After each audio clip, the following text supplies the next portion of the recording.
Okay, we're going to get started. Well, good evening, everyone. Thank you again for coming to the November Police Board meeting. My name is Kyle Cooper. I'm the president of the Police Board. I want to thank CAN-TV, as always, for covering this meeting. It is being live streamed at cantv.org and on the CAN-TV app and televised on CAN-TV 27. Along with myself, we have the following board members in attendance this evening. We have the board's vice president, Ms. Claudia Badillo. We have board member Tyler Hall. We have board member Catherine Liss. We have board member Arlette Porter. We have board member Andrea Safakis. And we have board member Cynthia Velasquez. Board members Stephen Block and Justin Terry are unable to attend the meeting in person tonight, but they are attending remotely. Is there a motion to allow them to do so? Yes, so moved. I second.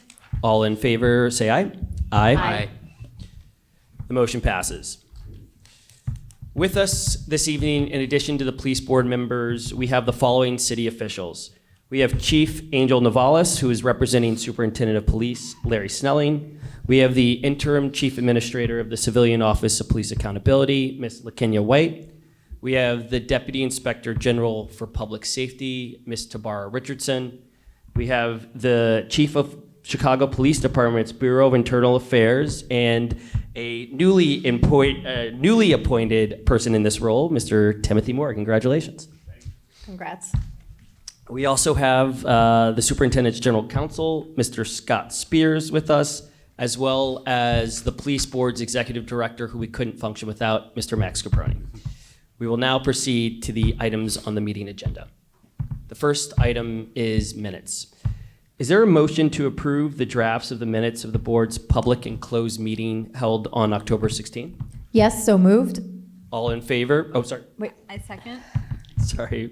All in favor, raise your hand and say aye. Aye. The motion passes. Just for everybody's edification, the next public meeting and the last public meeting of 2025 will take place the third Thursday in December, December 18th at 7:30 p.m. And that meeting will take place where all police board meetings take place, which is right here at the Chicago Public Safety Headquarters. And just to look ahead, the schedule of meetings for 2026, the schedule of the board's regular meetings for 2026 will take place with around the same cadence as the board's meetings for this year. And you can find the schedule on the police board's website, which can be accessed at chicago.gov/policeboard. And just so everybody knows, without looking at the dates, the meetings will continue to be held on the third Thursday of each month at 7:30 p.m. right here at the Chicago Public Safety Headquarters.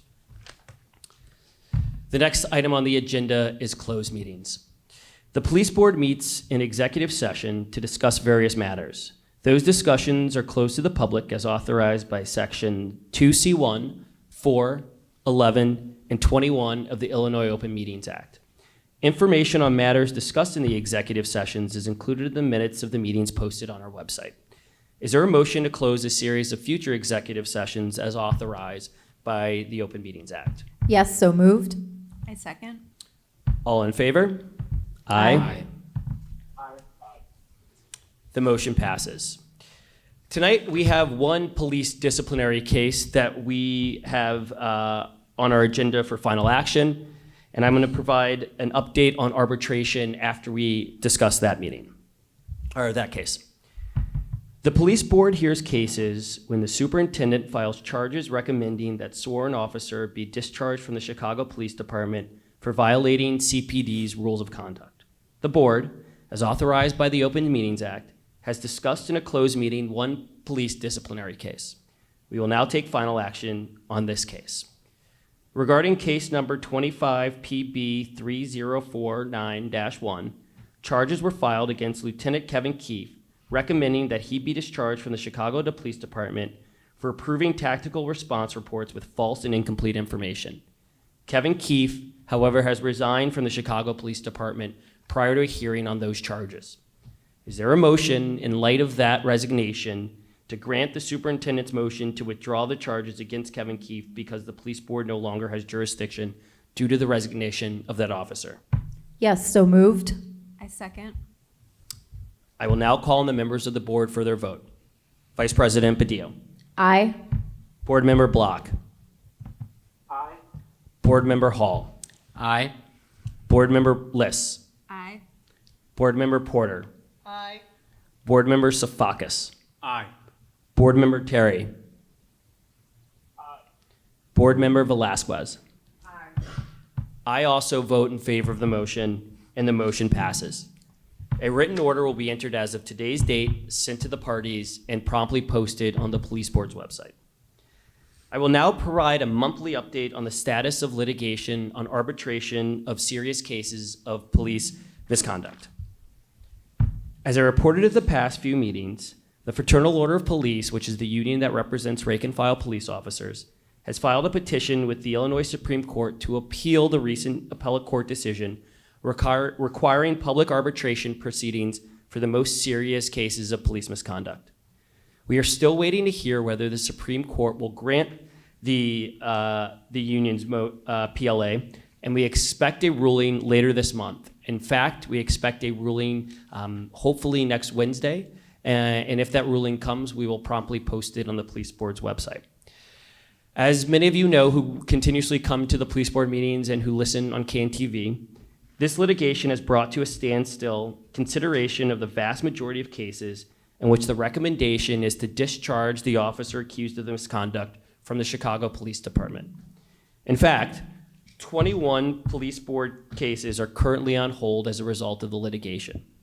These cases include charges of unjustified police shootings, which are 8 cases, domestic violence cases, which include 5 cases, 2 excessive force cases, and 1 illegal search case.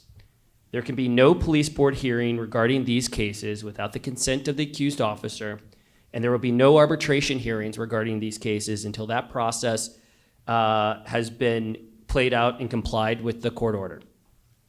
4 discharge cases, however, are moving forward, as the police officer in those cases have agreed to move forward with the board, and 2 of those officers are not members of the FOP, but are either supervisors or higher ranking officers. We at the police board will continue to keep the public informed of any new developments in the litigation and updated regarding the status of the disciplinary cases that are currently before the board. I encourage you all to check out the news and police discipline section of our website, which is again, chicago.gov/police board, for the most current and up-to-date information. The next item on the agenda is appeals. These appeals relate to applicants who have been disqualified to become Chicago police officers. When a person who applies to become a Chicago police officer is disqualified and removed from the eligibility list due to the results of a background investigation, that person has a right to appeal that decision to the police board.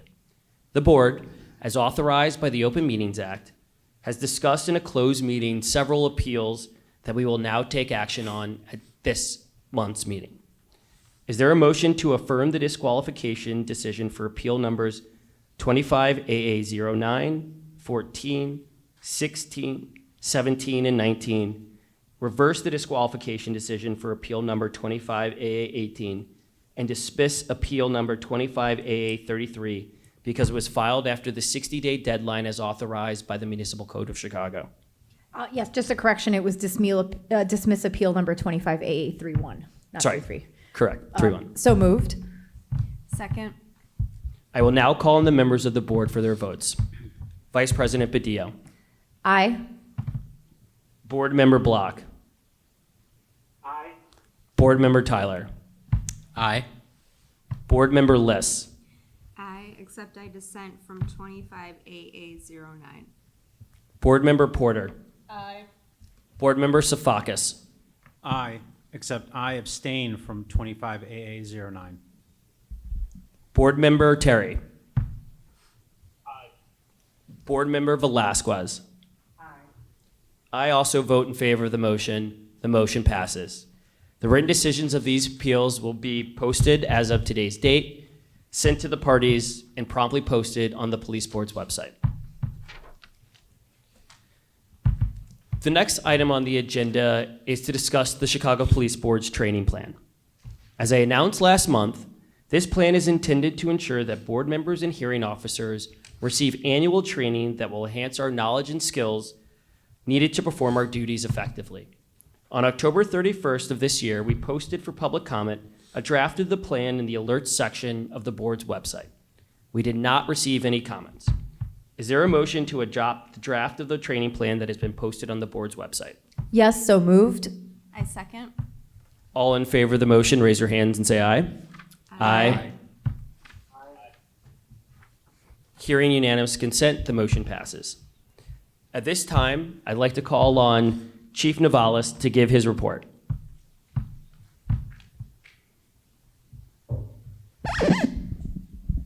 Good evening, everybody. As always, my name is Chief Angel Navalis, currently at the Office of Community Policing, and I'm honored to be here on behalf of Superintendent Snelling. And as always, anything that's discussed here, we will share with the superintendent. So I'll begin. Throughout the past month, the Chicago Police Department has continued to reduce violence and make our city safer for all. Through November 17, 2025, we've seen 152 fewer murders, 750 fewer shooting incidents, and 903 fewer shooting victims compared to last year. These numbers represent progress. They represent the effort of our officers, the effort of our communities, but most of all, those numbers represent people. We know this is progress, but we also know that there is a lot of work to be done.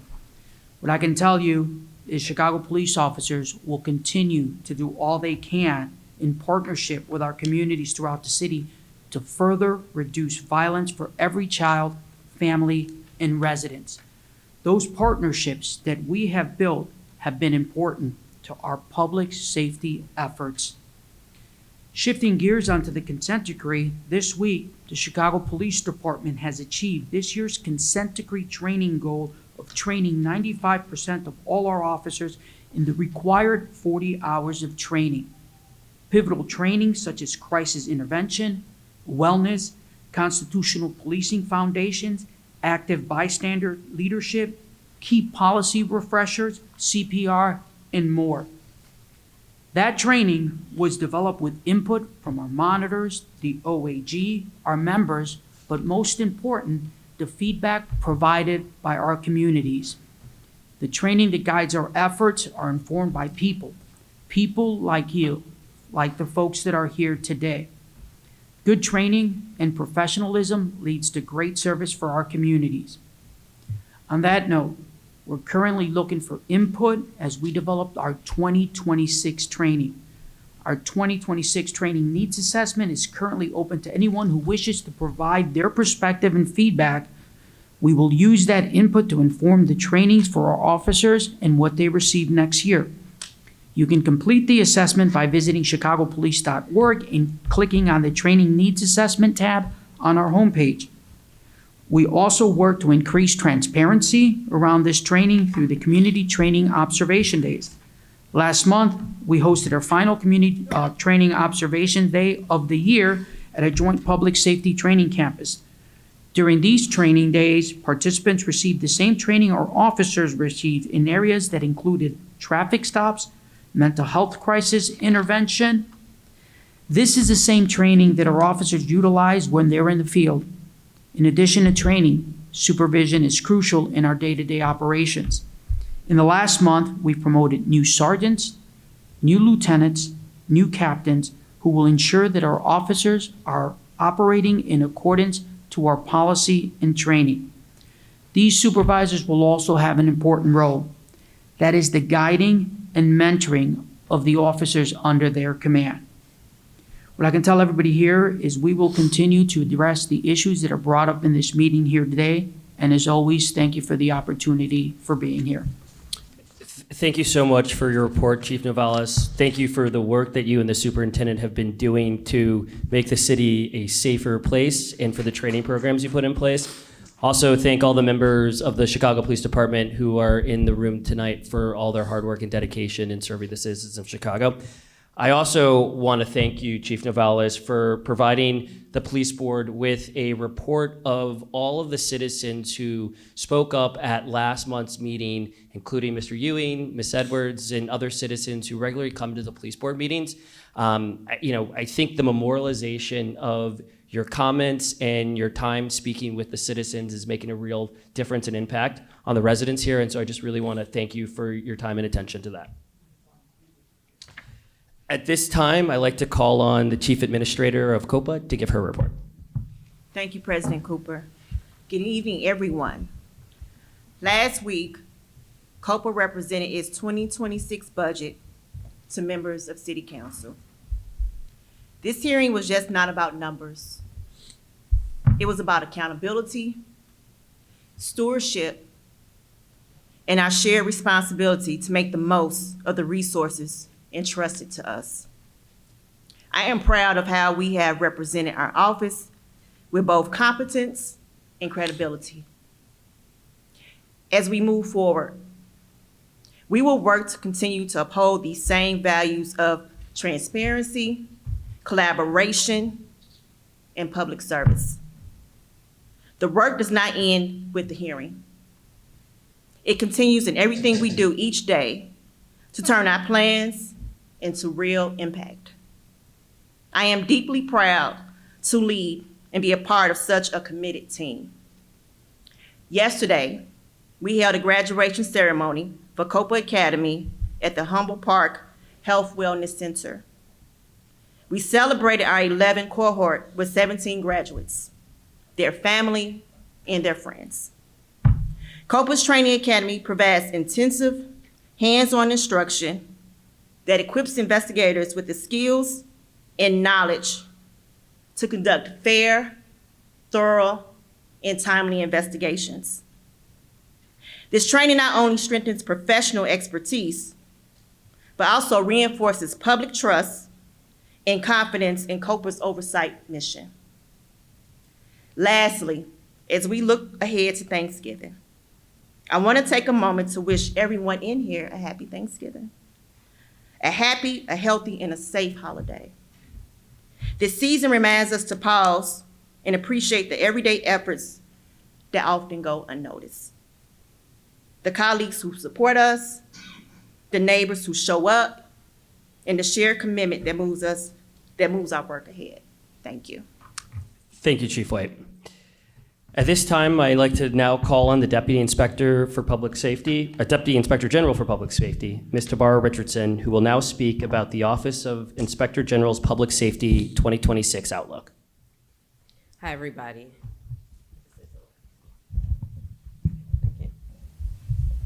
Hi, everybody. My name is Tabara Richardson. I serve as the Deputy Inspector General for Public Safety with the City of Chicago Office of Inspector General. I want to take a few minutes to just briefly talk about the OIG to put what my ask is going to be in context. So what is the Office of Inspector General? The Office of Inspector General is an independent, nonpartisan oversight agency with the mission of promoting economy, effectiveness, efficiency, and integrity in the operations of city government. How do we do that? We do that in a number of ways. One way is by conducting investigations. Most investigations into CPD members are going to be conducted by the entities designed with the sole purpose of conducting CPD member investigations. So that's going to be BIA or COPA. Now, because the Office of Inspector General has jurisdiction to conduct investigations into all city departments, if there are allegations that not only involve CPD members, but say other actors in the city, then that is likely to be an investigation that OIG may look into. Or another example may be if there are conflicts of interest, then OIG may look into those investigations. And of course, both BIA and COPA can refer allegations of misconduct to the OIG if it believes that OIG is the best entity to conduct that investigation. Now, OIG's role through the public safety section is through the public safety section's investigative analysis unit, which conducts reviews of the individual investigations conducted by COPA and BIA. What that team is doing is they are looking for deficiencies that materially affect the outcome. Where we believe that there are deficiencies that materially affect the outcome, we send recommendations to reopen. The department, the respective investigative entity is required to respond to us.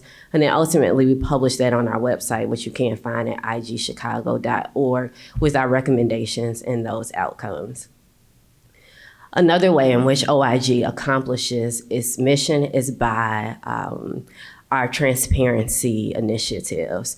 And so if you go on igchicago.org, you click on information portal, you can find a lot of information about the city. And specifically, if you click on public safety, you'll find that we have 8 dashboards, data dashboards pertaining to public safety, specifically 7 with regard to the Chicago Police Department and 1 with regard to the Chicago Fire Department.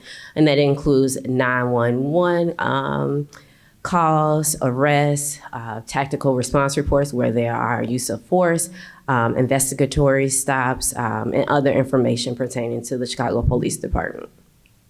Now, last, and specifically why I am talking to you all this evening, the third way we accomplish our mission is by conducting audits and audit-based evaluations and reviews. The public safety section specifically is a part of OIG in order to provide dedicated resources to oversight of the Chicago Police Department and the police accountability agencies. If you look at OIG's, or specifically the public safety sections, enabling ordinance 2-56-230, you'll see that it specifies oversight over the Chicago Police Department, COPA, and the police board. And so what my ask is now that we are nearing the end of 2025 and we're considering what topics to look at in 2026, is that you all provide your input. And so what we have, if you go to our website, igchicago.org, and you'll see near the top right side, it says 2026 survey feedback. If you click there, you will find 30 topics specifically pertaining to public safety, 30 topics pertaining to the entire city. And it's sort of like a menu, the public safety outlook or the audit annual plan. And just like a menu, you can't consume everything in one sitting. And so what I ask of you is that you will help us prioritize what we look at next year. It's a simple survey. You will simply click for each topic, yes, no, or neutral. And then maybe you go through the entire survey, and what we have come up with based on our interactions with communities and through our work, maybe it's just like what you think is important or a priority is just not listed at all. And so at the end of the survey, you will find a box where you can put your comments and your feedback to provide additional topics that you think we should look at or issues that you think are important as a resident of the city of Chicago. So really the ask is that we want to do the work that matters to Chicagoans in and out of uniform. So that includes everybody in the city of Chicago, because you all know your city and we want to hear from each of you. So I thank you for your time. I'm actually going to hang around at the end of the meeting. Maybe you just know you will not get to the survey. So by all means, feel free to give me your feedback here today, or go to igchicago.org. You'll see a button at the top right that says the feedback for the survey, or I left some cards right outside of the door which have a QR code for those of us who are in person, and you can just scan the QR code and it will take you directly to the survey. So again, thank you for your time and happy holidays. Thank you, Deputy Inspector Richardson. That was a very helpful presentation, and I hope everybody who's listening and is here takes the time to fill out the survey.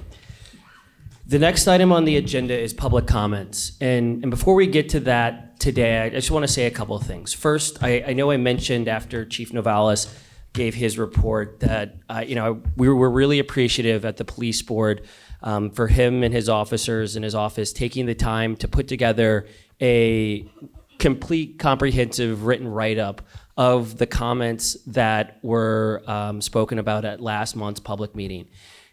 This is a good way for people who aren't able to make it to every meeting or who are watching us from home to be able to look on the police board's website. The comments the written comments are located on the public meetings section of the police board website to see what it is that was discussed at last month's meeting and to track the follow-up regarding the issues that were raised during the meeting. So again, Chief Navalis, thank you for putting that together. I think it's going to be a useful tool, and thank you, Mike, for bringing that to our attention as something that might be helpful for the public going forward.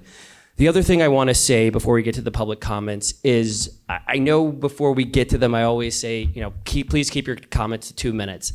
And I do that not because we came up with 2 minutes out of thin air. It's because it's actually in the police board rules, and it's there for a couple of reasons. One, it's to make sure that everybody who wants to speak can speak, but it's also so that we have the opportunity for people to express what it is that they feel and need to say. For those who have been coming to the meetings and have been following the meetings since I've become president, I tend to not always enforce that 2-minute requirement because I do think that the people who take time out of their lives to come to these meetings and speak have something to say, and that can't always be accomplished within 2 minutes. And so I've been fairly lax about that 2-minute requirement.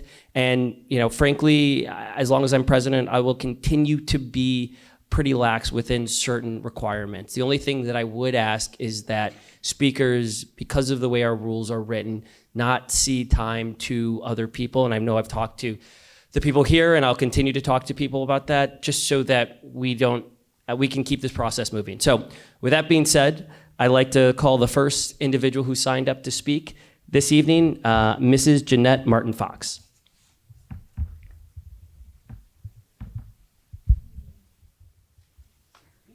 Take your time. Thank you. Thank you.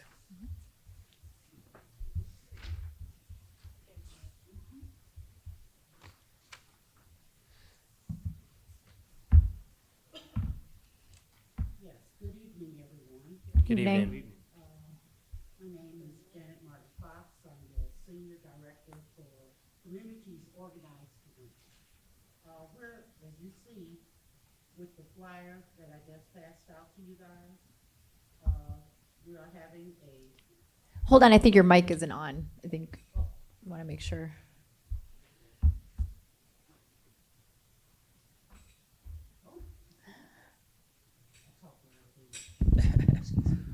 We want to make sure the people at home can hear you as well. okay, sounds good. You get to start over, don't worry. Great. I'm, as you see on the flyers I passed out to the board and to the other guests, we're having a public safety 7th District of Englewood Town Hall meeting, Saturday, 11/22/25, from 11 a.m. to 1 p.m. As noted on our flyer, the topics will be of robberies, car thefts, and carjacking. We have special guests on the topics as well as a Q&A.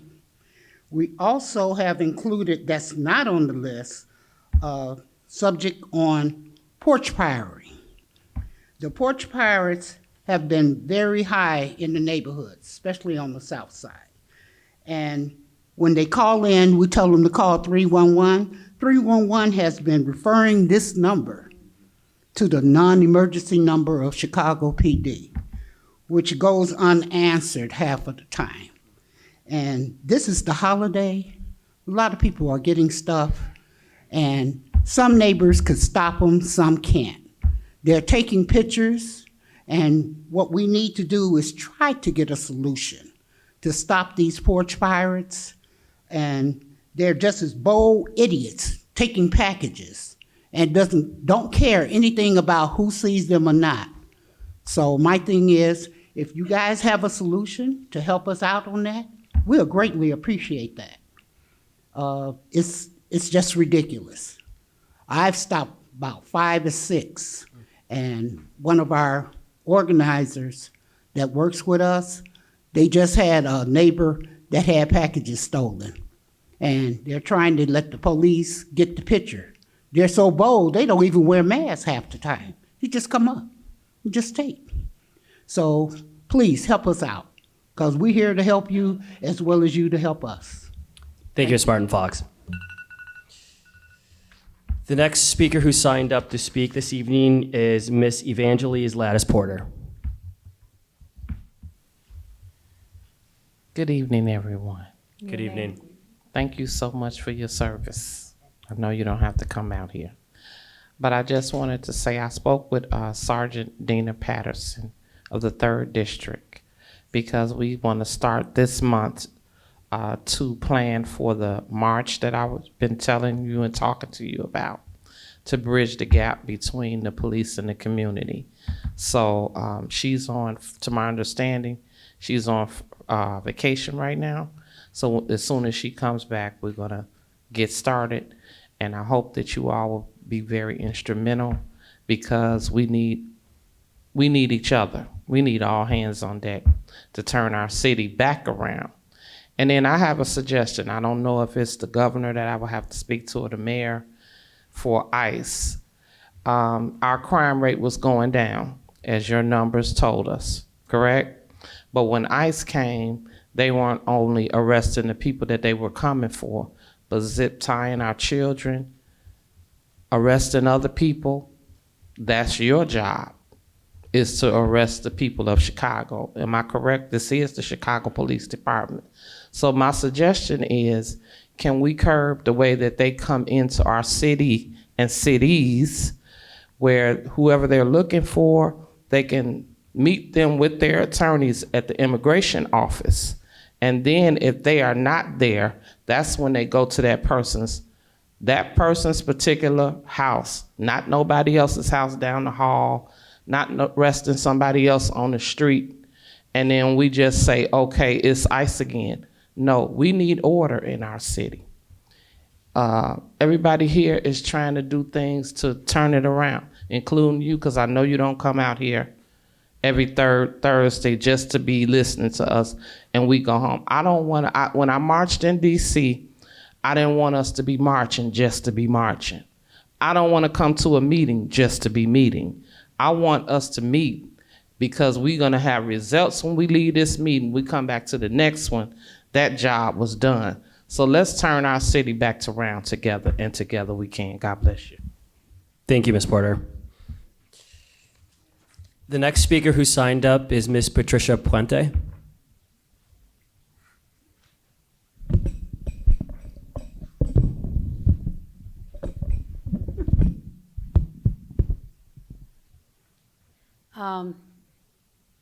Thank you for hearing me. The reason why I am here, and I had it right here, sorry, is because, okay, I have a concern.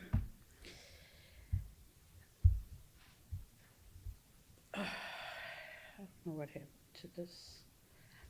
Okay, on the news, on Thursday, November 14, this woman was walking, a Caucasian woman. Suddenly, this African-American, or I'm not sure if he was African-American, he was black, he hit her, right? He punched her. The thing is that he was arrested. I was hit, harassed by 2 Hispanic men, and they did not arrest him. On the contrary, this is what the law enforcement said to me. Lady, you have a problem. When I was trying to tell the police officer, these 2 Hispanic men hit me, they said that I was the crazy one. So then you're telling me that this person hit this Caucasian woman and the men got arrested right away. But these men, 2 Hispanic men, were pushing me, harassing me, and telling me, literally in front of people, we are going to kill you, and they were not arrested? And then not only that the law enforcement lied. I'm glad that you're having the 40 hours. Okay, now another thing before the ICE, yes, the reason why ICE came is because there were Hispanic men, okay, with weapons, K3 weapons, grenades, and everything. And when their wives called the law enforcement, the police officers would tell them, we can't do anything. Are you kidding me? They're abusing these Venezuelan women, and they have grenades, and the law enforcement couldn't even touch them? Thank you. Thank you, Ms. Puente. The next speaker who signed up is Ms. Donna, I think it's Oliver. Okay. Good evening, President Cooper, Good Chief evening. Navalis, and board members. Well, I have some good news, so we can have a chance to hear something happy. I wanted to say thank you to District 7, which we're hosting this week, who happens to be in my neighborhood. And they always say the police don't show up or don't come. Well, they came and they showed out again over in District 7, thanks to Commander Courts and Sergeant Rhodes. For months, we had been complaining about the abandoned cars on the vacant lot. They are gone. Sunday night at 12:28 a.m. in the morning, group decided to do some wheelies out in the street. I called 911, 12:30 a.m. 7 showed up like the Dukes of Hazzard and cleaned it out like a football field you had never seen. And I encourage members, everyone, citizens, call back and tell your officers thank you. Those officers went into that crowd, taking their lives in their own hands. They could have been shot. They could have had acid thrown on them, anything. But they made it possible so I could continue and go back to sleep. So I want a special thank you to Sergeant Rhodes and Commander Courts for a job well done. And you are right, Chief Navalis. Our city is improving. I see it. We're cleaning it up for the trash, the garbage, human and material. So thank you very much. Thank you, Please. Ms. Oliver. The next speaker who signed up is Ms. June Northfleet. Oh, she's not here. Okay.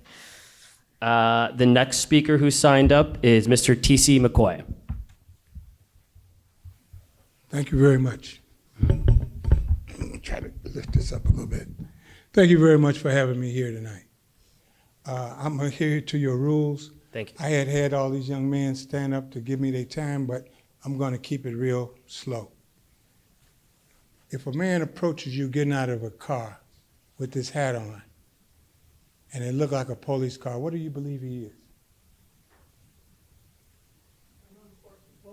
If that man approach you right now, hold your head down a little bit, officer, with that hat on, that's a commander's baseball cap. Mr. Cooper, thank you very much for allowing me to come up here and stand. I don't want to cause any confusion. Next month when I come in here, I'm gonna try to have this place filled up. I'm gonna try to be very respectful. I'm gonna be very respectful to a black woman whose son got killed by a man wearing this hat that belonged to Deputy Superintendent Michael W. Hoke. And they hid it and tore up the paperwork. I'm gonna be very respectful because the officer or the detective that covered it up got indicted in the Laquan McDonald killing. Next month, I'm gonna try to have this place real packed. You don't need no policeman for me, I'm a policeman. And the guys that I bring here are either sheriffs or policemen. Either I got them the job or I met them on the job. We're gonna quit running around. I've been doing this for 30 years. I talk to people in IAD and they spin me around. If you wanna know if I'm lying or not, that gentleman right there in the blue suit that he just made chief of IAD, you tell him to show the film of the robbery that cost this man 20, 30 years of his life in the penitentiary, and they gave him 115 years. He wasn't even there. So next month when we come here and those black women come here to stand for that black woman that lost her son and they told her they were still working on it, and they wrote up an arrest report with the murderer's name on it that was wearing his hat. Next month we're gonna have a talk, because I don't think those black people that's gonna come here next month is gonna allow y'all to just sit here. Because if they do, I'm going to 1600 Pennsylvania Avenue. And when I talk to that man with the orange hair, he gonna send the real U.S. attorneys in here and they're gonna fire everybody. I don't throw out threats. Like I said to you before, I've been T.C. McCoy for 75 years. And you go on the west side and ask people about me and they say when I talk, I don't just be bobbling. So I'm gonna respect Mr. Cooper, but next month we're gonna have a talk, because we're not gonna allow y'all to kill that lady's woman and get these guys, and 2 guys are still in the penitentiary on this fraud, and let y'all just have a meeting and we just sitting here and we slow dancing this way till y'all hope we'll die. Thank you very much and have a happy holiday. Thank you very much, McCoy, and I really do appreciate you adhering with the rules.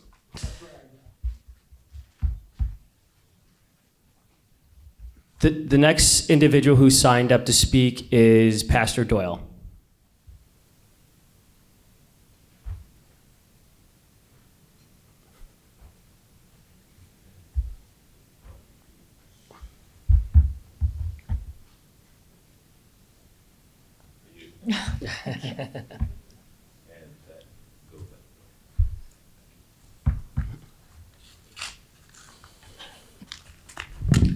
DOYLELAND, land, RY, as United States Marine Corps veteran. And there's a whole lot of paper going on up there. I'm a paper person. So going from left to right is the November 18th agenda for the Chicago Public Library Board of Directors. Again, as you've heard me say previously, there's a link between illiteracy and the violence in Chicago.